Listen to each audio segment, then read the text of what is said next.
Selamat pagi Bu Veronica, selamat pagi teman-teman semua. Perkenalkan, nama saya Jonathan dengan NIM 2017-50145 dari kelompok yang maju di pertemuan yang ke-6 akan sedikit menjelaskan mengenai etika dan etiket. Nah, etika dan etiket itu berhubungan dengan watak kepribadian manusia. Nah, akan tetapi walaupun dia sama-sama berini sama kepribadian manusia, ada sedikit perbedaannya antara etika dan etiket. Nah, mari kita bahas dari segi bahasa dulu ya. Nah, kalau etika itu berasal dari bahasa Yunani, yaitu ethos, yang berarti watak ataupun kebiasaan. Sedangkan etiket berasal dari bahasa Perancis, yaitu etiquette, yang berarti sopan santun. Nah, berikut adalah perbedaan antara etika dan juga etiket. Nah, kalau etika itu dia selalu berlaku walaupun tidak ada saksi matanya gitu. Seperti contoh, jangan mencuri, ada atau tidak ada orang yang melihat, kita tetap tidak boleh mencuri. Nah, itu etika. Nah, yang kedua itu dia bersifat jauh lebih absolut dan mutlak. Kayak jangan mencuri yang tadi. Nah, mau mencuri cuman sedikit atau banyak itu tetap tidak boleh gitu. Nah, itu maksudnya mutlak. Nah, yang ketiga itu adalah memandang manusia dari segi dalamnya gitu. Nah, contohnya pencuri, walaupun dia berkata-kata, walaupun tutur katanya baik, tetap saja dia pencuri. Nah, itu. Nah, yang terakhir itu dia memberi norma perbuatan itu sendiri. Contohnya mengambil barang milik orang lain tanpa izin tersebut tidak diperbolehkan. Nah, sedangkan kalau untuk etiket itu yang pertama hanya berlaku di dalam pergaulan. Contoh, kita kayak jangan sendawa gitu ya. Jangan sendawa ini kalau di depan orang kan kita jangan sendawa karena kurang sopan gitu. Tapi kalau kita sedang sendiri, kita sendawa ya sendawa aja gitu. Nah, itu etiket. Nah, kedua itu bersifat relatif. Contohnya, buat si A itu tidak sopan, buat si B itu belum tentu tidak sopan gitu. Nah, yang ketiga itu hanya memandang manusia dari segi lahiriahnya saja. Yang terakhir, etiket itu menyangkut cara suatu perbuatan harus dilakukan oleh manusia. Nah, contohnya kayak kita diajarkan dari kecil membeli barang tuh harus dengan tangan kanan. Nah, itu sedikit tentang pengertian antara etika dan etiket. Ya, setelah tadi kita membahas mengenai etika dan etiket, selanjutnya kita akan membahas mengenai etika kerja. Nah, apa sih yang dimaksud dengan etika kerja itu? Etika kerja itu adalah norma-norma yang melandasi tata perilaku kita di dalam hubungan antara karyawan ataupun pihak lainnya di dalam suatu perusahaan atau di dalam tempat kerja gitu. Nah, pihak-pihak yang berhubungan ini maksudnya apa sih? Nah, itu ada 4. Yang pertama itu antara karyawan dengan perusahaan. Yang kedua antara tugas, wewenang dan jabatan. Yang ketiga antara atasan dan bawahan. Yang keempat antar karyawan. Nah, mari kita membahas dari yang pertama, yaitu hubungan antara karyawan dan perusahaan. Nah, apa sih etikanya itu? Yang pertama tentu kita sebagai karyawan kita harus berusaha menjalankan kemampuan kita untuk mendapat hasil yang terbaik gitu. Dan lalu kita juga harus memiliki prinsip untuk achievement oriented, di mana kita harus memiliki tujuan atau goals atau pencapaian yang ingin kita capai gitu dalam suatu pekerjaan. Nah, yang ketiga itu seorang karyawan itu harus bertingkah laku yang baik dan menghindari hal-hal yang mencemari nama baik perusahaan ataupun nama baik direksi. Nah, yang kedua itu kita akan membahas mengenai hubungan antara tugas, wewenang, dan jabatan. Nah, di sini tuh maksudnya apa sih? Nah, maksudnya itu kita apabila kita dalam suatu perusahaan kita sudah memiliki jabatan gitu ya. Nah, kita tidak boleh menyalahgunakan jabatan kita itu, wewenang kita itu. Kayak contoh saya bos gitu, saya nyuruh karyawan saya tolong beliin hal-hal yang nggak relevan sama keperluan di kantor. Nah, lalu setelah itu jangan kita data-data perusahaan ataupun strategi perusahaan yang bersifat rahasia gitu, jangan kita sharing ke orang luar, sekalipun itu keluarga kita sendiri, karena karena itu hal-hal yang dapat mempengaruhi keberlangsungan suatu perusahaan gitu ya. Lalu yang ketiga kita membahas mengenai hubungan antara atasan dan bawahan. Antara atasan bawahan itu maksudnya apa? bawahan itu harus bersikap hormat pada atasannya. Nah, terus kita juga garis tanggung jawab itu harus dari bawah ke atas. Apa sih maksudnya dari bawah ke atas itu? Yakni bawahan bertanggung jawab kepada atasan, dan atasan itu mempertanggungjawabkan juga si bawahannya itu sendiri. Nah, yang ketiga itu atasan itu harus mendidik si bawahan supaya dapat menjadi lebih baik lagi. Nah, keempat itu hubungan antar karyawan. Apa sih maksudnya hubungan antar karyawan itu? Nah, hubungan antar karyawan itu kayak kita nggak boleh berselisih paham, kita nggak boleh berkonflik demi menciptakan suatu lingkungan pekerjaan yang kondusif. Nah, yang ketiga itu kita menghindari tindakan yang dapat merugikan teman kita gitu. Kayak contohnya kita memfitnah dia, nah itu harus dihindari gitu. Itu mengenai etika kerja. Ya, setelah tadi kita membahas mengenai etika dan etiket, terus etika kerja, sekarang kita membahas mengenai etika berkenalan. Nah, kenapa sih berkenalan aja ada etikanya gitu ya? Nah, karena kalau kita ingin kenalan sama orang, kesan pertama itu sangat penting gitu. Nah, kalau kesan pertama kita saja sudah buruk, bagaimana kita bisa kenal lebih dalam dengan seseorang tersebut? Nah, jadi apa aja sih yang menjadi etika dalam berkenalan? Menurut sumber yang saya dapat gitu ya, yang kelompok kami dapat, berikut kayak beberapa tips untuk bagaimana berkenalan yang baik gitu. Nah, yang pertama itu kita harus mengucapkan nama kita dengan jelas. Kenapa sih? Karena kadang tuh nama disalah dengar gitu. Apalagi nama-nama asing, contoh misalnya Johnson dengan Johnson kan beda ya, walaupun tulisannya sama tapi secara pelafalannya beda gitu. Lalu yang kedua itu kita harus melakukan kontak mata gitu, karena kalau kita nggak kontak mata itu dianggap sebagai hal yang tidak sopan, karena kayak mengacuhkan gitu. Masa kita berkenalan tapi pandangan kita ke orang lain, ke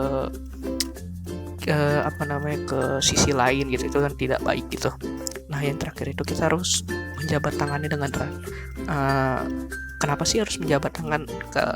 Katanya kalau kita berjabat tangan itu menandakan kepribadian kita yang hangat gitu. Nah, dalam berkenalan sendiri juga tentu ada hal-hal yang harus dihindari gitu ya. Kayak contohnya kita berkenalan di tempat-tempat yang rame gitu kan, bisa jadi orang itu risih ataupun malu gitu, itu harus dihindari. Nah, lalu kita juga harus menghindari ketika kita baru kenal, kita menanyakan pertanyaan-pertanyaan yang bersifat pribadi. Contoh seperti keluarganya atau rahasia-rahasianya, itu kan kayak hal-hal yang tidak pantas gitu untuk orang yang baru kenal.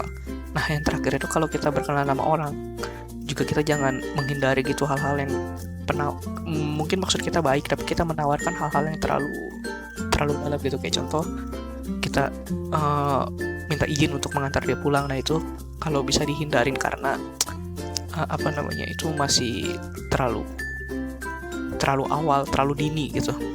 Nah, berikut sekian dari saya, nanti akan dilanjutkan oleh teman saya. Oke, sebelumnya Jonathan udah jelasin tentang pengertian etika dan etiket, etika kerja, dan juga etika berkenalan. Di sini saya akan menjelaskan tentang etika bertelepon dan etika busana kerja. Oke, pertama pengertian dari etika bertelepon. Jadi etika bertelepon adalah tata krama, sopan santun, tata pergaulan dalam bertelepon atau menerima, melakukan kontak telepon yang meliputi berbicara dengan jelas, tegas, terkesan ramah, hangat dan bersahabat. Nah, di sini saya akan menjelaskan 4 poin. Jadi pertama, langkah-langkah dan teknik menerima telepon. Yang kedua, langkah-langkah dan teknik menelepon. Yang ketiga, cara menggunakan telepon yang baik dan hal-hal penting etika bertelepon. Dan juga yang keempat, hal-hal yang tidak boleh dilakukan pada saat komunikasi menggunakan telepon. Oke, yang pertama, langkah-langkah dan teknik menerima telepon. Pertama itu angkat telepon saat berdering 2 atau 3 kali. Nah, kenapa kita mengangkat di deringan kedua atau 3? Soalnya biasa kalau deringan pertama terus kita langsung angkat, takutnya dia salah sambung. Jadi di deringan kita tunggu dulu sampai deringan kedua. Jadi kita benar-benar yakin kalau ini orang yang menelpon ini bukan salah sambung. Yang kedua, siapkan catatan atau kertas buku, dan pulpen untuk mencatat. Jadi kita kayak siapin buku atau enggak kertas dan juga pulpen. Nah, ini fungsinya buat apa sih? Jadi kita tuh untuk mencatat setiap orang yang menelpon ini ingin menyampaikan pesan. Yang ketiga, ucapkan salam begitu Anda mengangkat telepon. Nah, salam di sini jangan salah ya, bukan halo salamnya. Tapi salam di sini adalah selamat pagi, siang, ataupun sore. Yang keempat, bila penelepon menanyakan orang lain, tanyakan nama dan identitas orang yang dicari. Jadi, kita harus tanya, oh oke, ingin bertemu dengan siapa? Jadi, orang yang si menelepon ini pun harus menyebutkan, misalnya Bapak Andri, bagian manajer pemasaran, seperti itu. Yang kelima, bila orang yang dituju tidak ada di tempat, maka beritahu dengan sopan dan tawarkan penelepon untuk meninggalkan pesan. Nah, di sini kita saya contohin ya, kayak maaf Bu, Pak Andinya sedang ada tugas di luar kota, jadi sedang tidak ada di tempat. Mungkin Ibu ingin menitipkan pesan.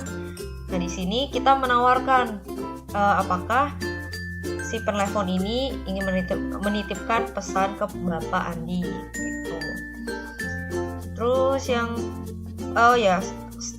kalau misalnya dia emang menitipkan pesan, nah di sini tugas kita untuk mencatat. Makanya kertas sama pulpen ini penting banget.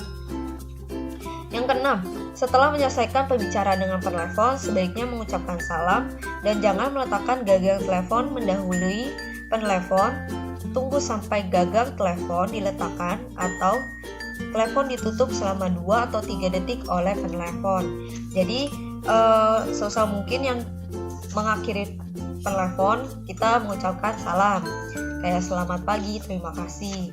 Nah, untuk si penelepon itu harus menutup duluan, baru kita. Nah, setelah dia udah tutup, kita tutup setelah 2-3 detik. Seperti itu. Setelah langkah-langkah nih teknik untuk menerima telepon, sekarang saya menjelaskan untuk langkah-langkah teknik menelepon. Nah, pertama kita siapkan nomor telepon yang akan dihubungin. Pastinya dong, kalau misalnya kita ingin menelepon seseorang, kita harus tahu nih nomor telepon yang kita tuju. 2. Tekan nomor telepon yang dituju dan bila sudah tersambung dan pihak yang dituju sudah mengangkat, ucapkan salam. Sebelum mengutarakan maksud dan tujuan, pastikan bahwa nomor yang dituju itu benar. Jadi sebelum telepon itu kita pastiin lagi ini nomornya benar nggak sih? Tuh. Dan di sini kita mengucapkan salam juga. Nah, salam di sini bukan yang halo, tapi selamat pagi, siang, atau sore. Lalu yang ketiga, sebutkan identitas diri Anda dengan jelas, lalu kemukakan keinginan Anda untuk berbicara dengan orang yang dituju. Jadi saya kasih contoh, misalnya, selamat pagi, dengan Yunita dari PT Multi Alam Elok, ingin berbicara dengan Bapak Budi selaku manajer pemasaran. Jadi kita harus menyebutkan diri kita dulu, namanya siapa, dari mana, lalu kita mau tujuan kita tuh untuk ngomong sama siapa. Yang keempat, berikanlah selalu kesan ramah dan ucapkan salam penutup untuk mengakhiri pembicaraan. Nah, di sini ucapkan salam penutup, balik lagi kayak selamat pagi, siang, atau sore. Jadi kayak salam penutup, terima kasih, selamat pagi. Lalu kita menutup gagang telepon kita. Selanjutnya, cara menggunakan telepon yang baik dan hal yang penting pada saat telepon. Nah, di sini pertama, pegang gagang telepon yang baik menggunakan tangan kiri. Tempelkan telepon dekat telinga dengan benar. Sebaiknya mikrofon jangan terlalu dekat dengan mulut. Nah, kenapa mikrofon jangan terlalu dekat dengan mulut? Kalau misalnya kita ngomongnya terlalu kenceng, takutnya si telepon atau yang mendengarkan itu agak risih. Dan kenapa megang gagang telepon itu sebaiknya di tangan kiri? Karena tangan kanan kita itu siap untuk menyatat pesan dari lawan bicara kita. Yang kedua, siapkan kertas atau buku dan pulpen untuk mencatat. Nah, ini penting banget. Jadi tangan kiri memegang telepon, tangan kanan siap untuk mencatat. Lanjut, usahakan nafas kita saat bicara di telepon tidak terdengar seperti mendengus. Jadi jangan terlalu kayak menghela nafas, jadi kayak terdengar itu kan nggak enak juga kan. Yang selanjutnya ucapkan salam. Nah, ucapkan salam ini selamat pagi, siang, atau sore. Tanyakan identitas penelpon, kayak misalnya kalau boleh tahu dengan ibu siapa, seperti itu. Lalu gunakan smiling voice, speech control, sama pembicaraan berlangsung. Di sini maksudnya kita harus mengatur nih nada bicara kita, intonasi nada kita juga harus diperhatiin. Jadi kayak intonasi nada kalau terlalu tinggi, si yang mendengarkan tuh jadinya kayak dikira dimarah-marahin atau dibentak-bentak. Tapi kalau misalnya intonasi kita terlalu rendah dan juga nada kita lambat, terkesan kita kayak malas menjawab si lawan bicara kita. Nah, ini harus diperhatiin. Lanjut, simak baik-baik pesan dan kalimat penelpon. Nah, kita harus dengerin nih baik-baik si penelpon ini ingin memberikan pesan apa.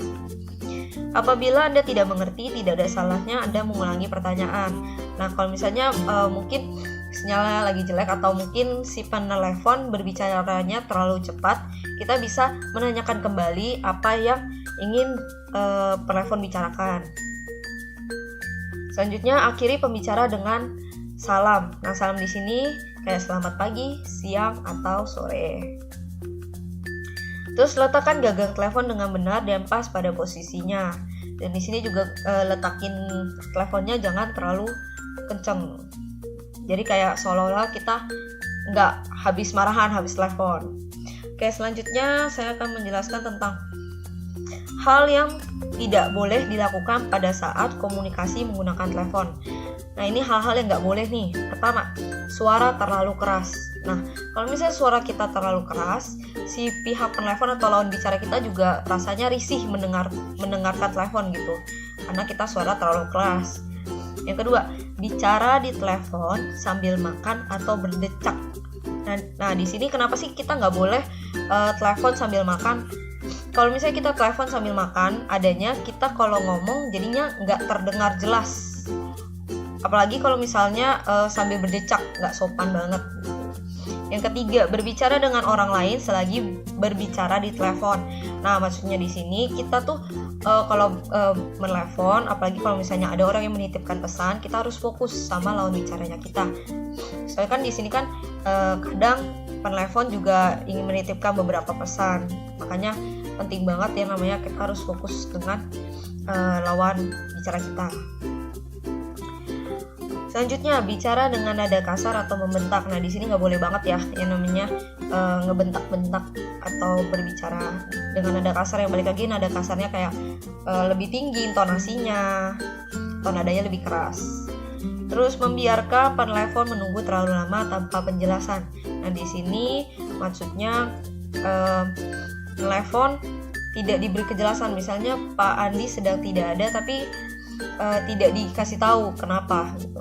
Misalnya kalau misalnya ada telepon, oh maaf Bu, atau kita menyambungkan, oh boleh ditunggu Bu, kami akan menghubungkan ke Pak Andi, ditunggu ya Bu 2-3 menit gitu. Atau enggak, Pak Andinya sedang meeting sebentar, atau Pak Andinya sedang pergi sebentar, nanti hubungi kembali. Jadi si penelpon pun tidak menunggu, dan kita punya alasan yang jelas kenapa telepon ini harus ditunggu, seperti itu. Oke, itu beberapa hal tentang etika bertelepon. Selanjutnya saya juga ada simulasi bagaimana etika bertelepon dengan benar.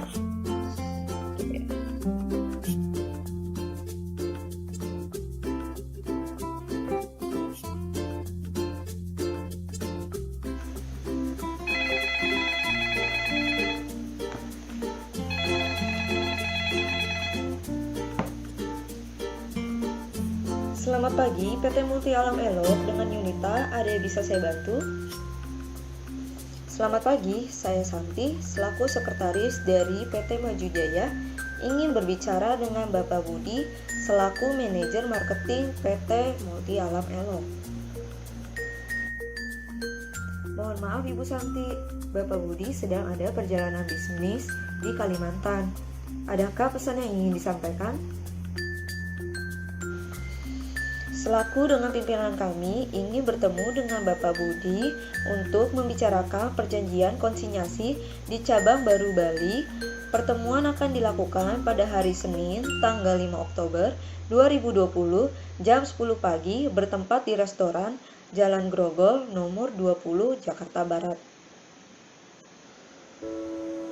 Baiklah, akan saya sampaikan pesan Ibu kepada Bapak Budi, dan untuk konfirmasi lebih lanjut akan saya hubungi.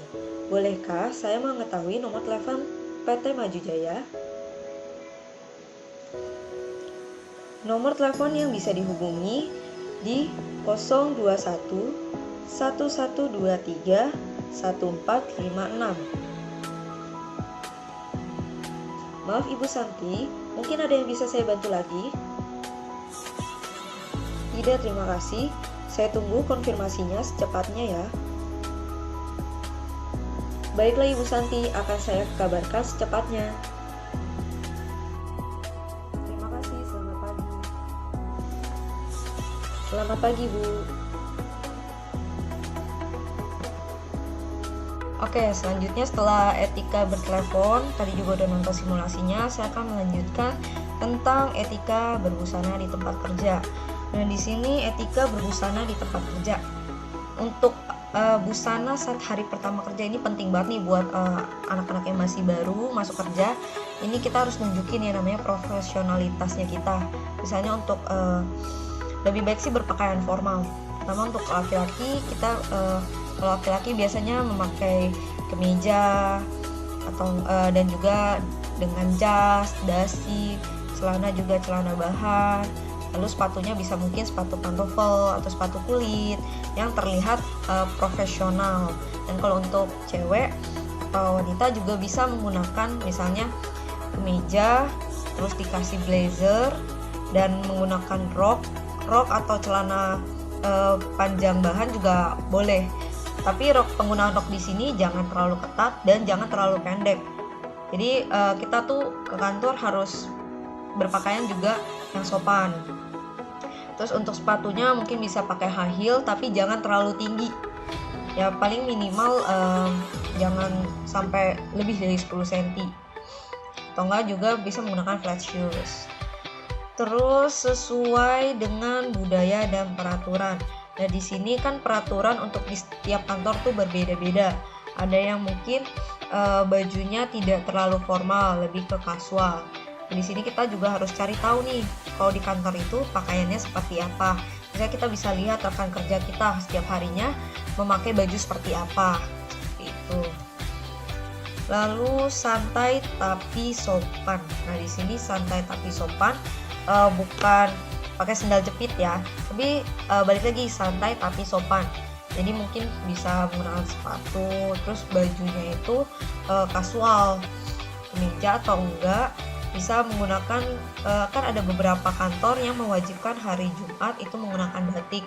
Nah, di sini baju batiknya juga harus sopan, jangan kayak untuk yang cewek terlalu pendek seperti itu. Dan celananya mungkin boleh pakai jeans tapi jangan terlalu ketat, apalagi yang robek-robek. Jadi seusaha mungkin santai tapi sopan. Gitu. Terus yang berikutnya jaga penampilan. Nah di sini maksudnya jaga penampilan, kita sebelum berangkat kerja pastinya kita harus berpenampilan tuh fresh. Jadi sebisa mungkin sebelum kerja pastinya kita harus mandi, gosok gigi. Terus kalau untuk wanita mungkin make up tapi jangan terlalu tebal. Yang penting kelihatan kita tuh fresh gitu. Nah sekian dari materi saya, akan dilanjutkan oleh teman saya. Baik, saya akan melanjutkan pembahasan materi tentang grooming dan etika di tempat umum. Untuk pertama saya akan menjelaskan terlebih dahulu tentang grooming. Apa itu grooming?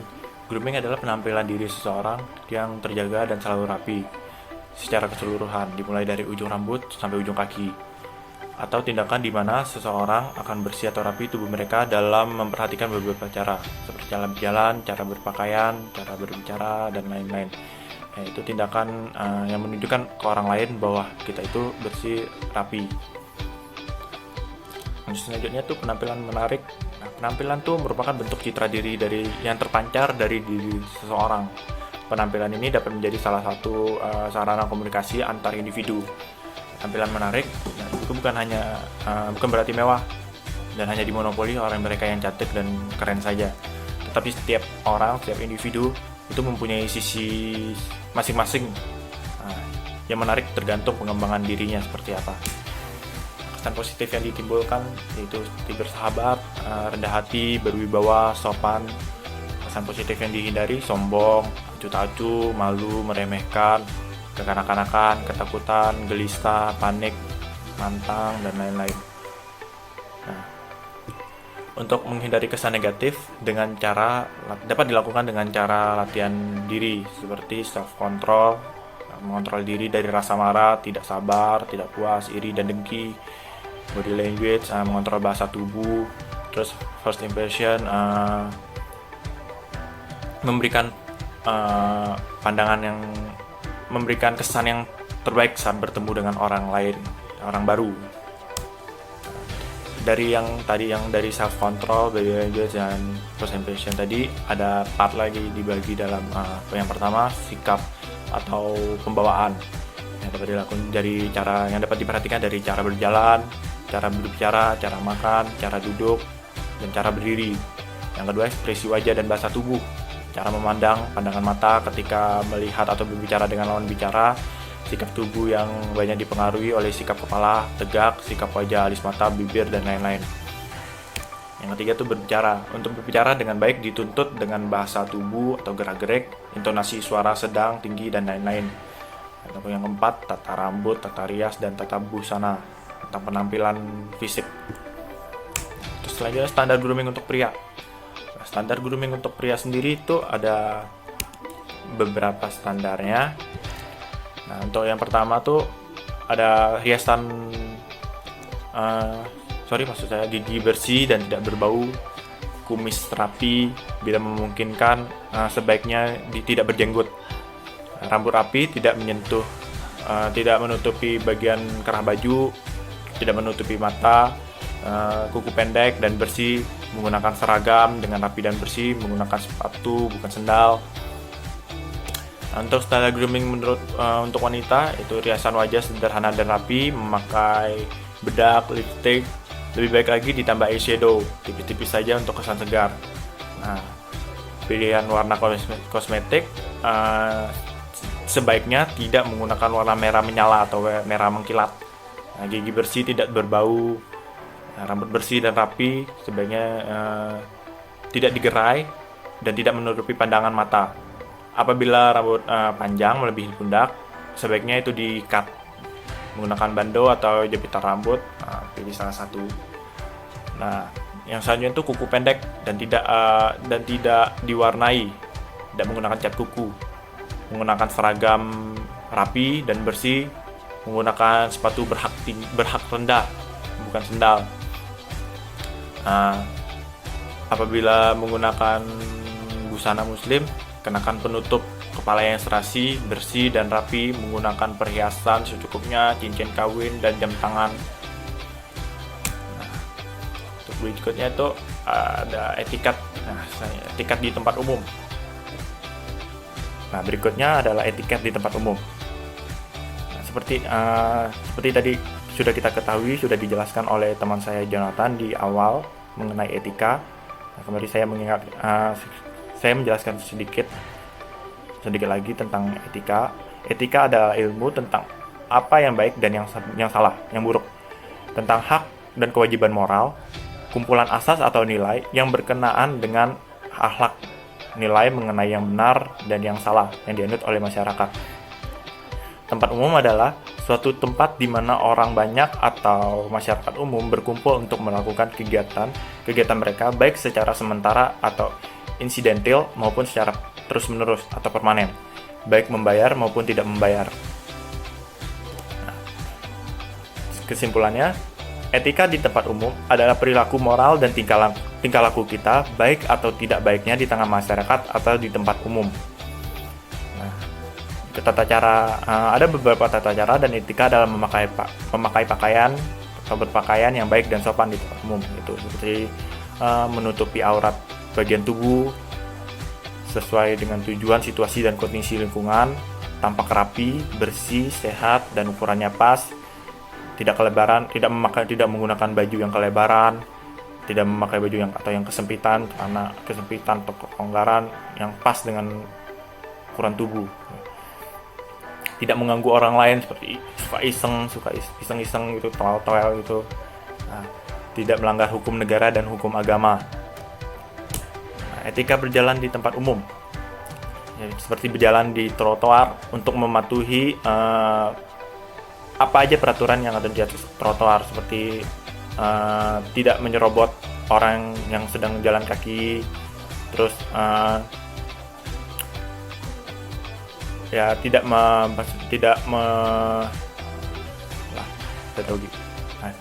seperti berjalan selanjutnya jalan di eskalator. Kita patuhi peraturan-peraturan yang terdapat di eskalator agar tidak membahayakan diri kita sendiri dan orang lain. Ada etika berkendara di tempat umum.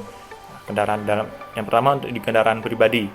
Di kendaraan pribadi terdapat etika juga, seperti kita memakai seat belt atau mematuhi peraturan-peraturan rambu lalu lintas, menggunakan lampu sen kiri atau kanan, saya ingin belok ke kiri atau ke kanan, menggunakan klakson pada tempatnya pada saat yang dibutuhkan, tidak asal-asalan kita mencet klakson gitu. Nah, terus memperhatikan kecepatan saat memang membutuhkan, maksudnya sesuai kondisi lah. Kalau kita memang sedang terburu-buru, kita boleh ngebut dengan menggunakan lampu hazard atau lampu urgensi gitu. Nah, terus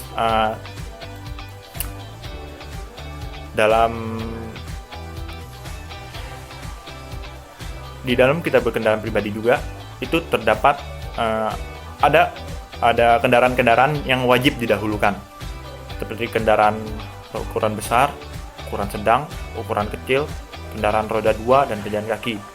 Dan yang lebih penting itu kayak mobil pemadam kebakaran, mobil ambulans, nah, itu harus kita dahulukan. Maksudnya kita memberi mereka jalan terlebih dahulu. Nah, untuk kendaraan yang kedua, kendaraan umum. Di dalam kendaraan umum seperti kita di dalam busway, terdapat etika juga, seperti saat kita duduk. Ada diprioritaskan untuk orang tua, untuk lansia, wanita hamil. Nah, kita dahulukan mereka terlebih dahulu.